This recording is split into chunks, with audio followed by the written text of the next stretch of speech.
ನಮ್ಮ ನೀರು ಹರಿಯುವಂಥವ್ರಾಗಿರ್ಬೇಕು, ನಮ್ಮ ಜೀವಿತ ಹರಿಯುವಂಥದ್ದಾಗಿರ್ಬೇಕು, ನಮ್ಮ ಭಕ್ತಿ ಹರಿಬೇಕು, ನಮ್ಮ ಪ್ರಾರ್ಥನಾ ಜೀವಿತ ಹರಿಬೇಕು, ವಾಕ್ಯದಲ್ಲಿ ನಮ್ಮ ಜೀವಿತ ಹರಿಯುವಂಥದ್ದಾಗಿರ್ಬೇಕು. ಇಲ್ಲಿವರೆಗೆ ತಿಳ್ಕೊಂಡಿವಿ ಸಾಕಂತ ಯಾವತ್ತೂ ಅಡ್ಜಸ್ಟ್ ಮಾಡ್ಕೊಳಕ್ ಹೋಗ್ಬೇಡ್ರಿ. ನನಗೆ ಗೊತ್ತಿದೆ, ನಾನು ತಿಳ್ಕೊಂಡಿದ್ದೀನಿ ಅನ್ನುವಂಥದ್ದು ಬೇಡ.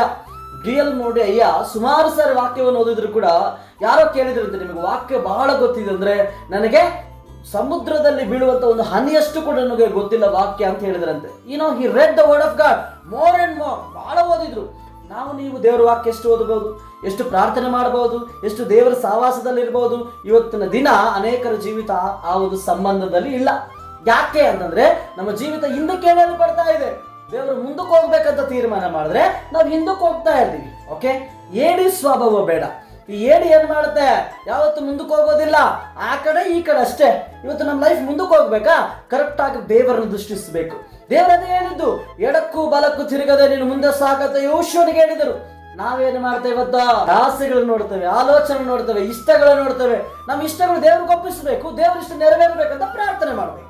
ನಮ್ಮ ಆತ್ಮಿಕವಾದ ಜೀವಿತ ಮುಂದೆ ಹೋಗ್ಲಂತ ನಿಜವಾಗ್ಲೂ ಬಯಸ್ತಾ ಇದೀವಾ? ನನ್ನ ಪ್ರಾರ್ಥನಾ ಜೀವಿತ ಉದ್ಧಾರ ಆಗ್ಬೇಕಂತ ಬಯಸ್ತಾ ಇದೀವಾ? ನನ್ನ ಕುಟುಂಬದಲ್ಲಿ ಭಕ್ತಿ ಹೆಚ್ಚಾಗ್ಲಂತ ಬಯಸ್ತಾ ಇದೀವಾ? Do we have that mind? ನಮ್ಗೆ ಮನಸ್ಸಿದೆನಾ? ನಿನ್ನೆ ನಾವು ಮಲಕೂಸುಗಳಾಗಿದ್ವಿ, ಇವತ್ತು ರೊಟ್ಟಿ ತಿನ್ನುವಂತ ಗಟ್ಟಿಯಾದಂತ ವ್ಯಕ್ತಿಗಳಾಗಬೇಕು ಪೌಲನು ಹೇಳಿದ ಹಾಗೆ. ಅದಕ್ಕೆ ಸಿದ್ಧವಾಗಿದ್ದೀವಾ? ಅಥವಾ ನಮ್ಮ ಜೀವಿತ ಇನ್ನೂ ಕ್ಷೀಣವಾಗ್ತಾ ಇದೆನಾ?